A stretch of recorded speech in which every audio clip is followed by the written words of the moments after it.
entropy each model is best. Remember, you are looking at a world of context entropy versus the baseline LLM capacity. These models are all good at lots and lots of everyday tasks. They're good at writing emails, they're what you retrieve, etc.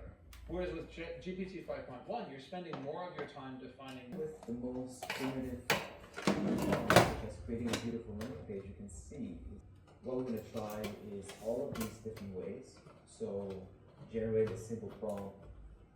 So we're going to play around with the animations, the references. I can, these are the components that I used earlier, but I can just press shift and then I can select more, like this one and this one.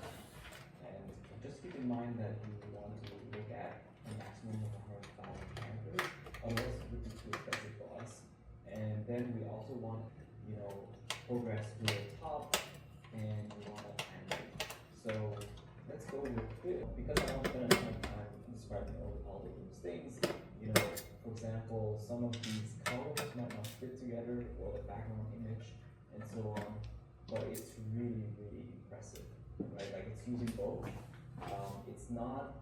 I'm going to select portrait, and it's really fast. And then finally, if you want to do it manually, you can always select the element, and then you can replace the background. You can look for texture, for example, which is really cool. So I can select something, perhaps like this, or like this.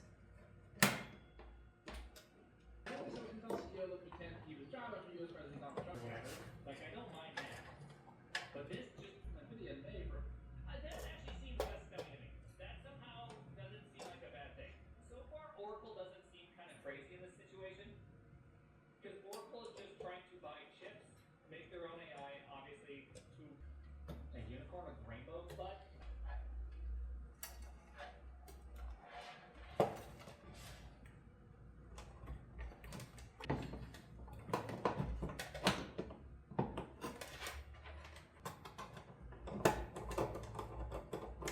and that's how the cycle just keeps going and keeps working, and I think that's awesome. Yeah, that's amazing, and I think you definitely achieved what your best guy never really popped off Mac OS. All of a sudden, after seeing Omarchi, is now like, okay, maybe I'll actually give Linux a shot. And it's really funny that it's not just Ubuntu, which is like the most accessible Linux distribution. Victim, no HDMI. And it's not labeled, so I'm not sure which is which, but I'm guessing that's the input because HDMI is the input. The other side I've got a Type C and some sort of reset button. At the bottom, I've got this thing that comes out.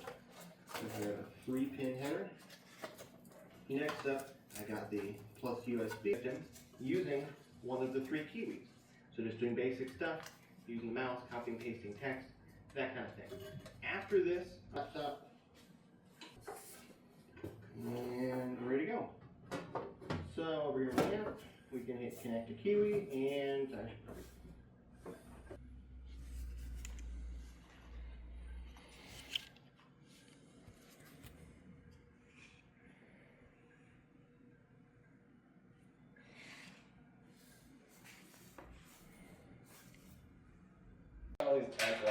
all these tech layoffs, and I talk about how good that world, where so many of the people that work in tech were veterans and then wherever.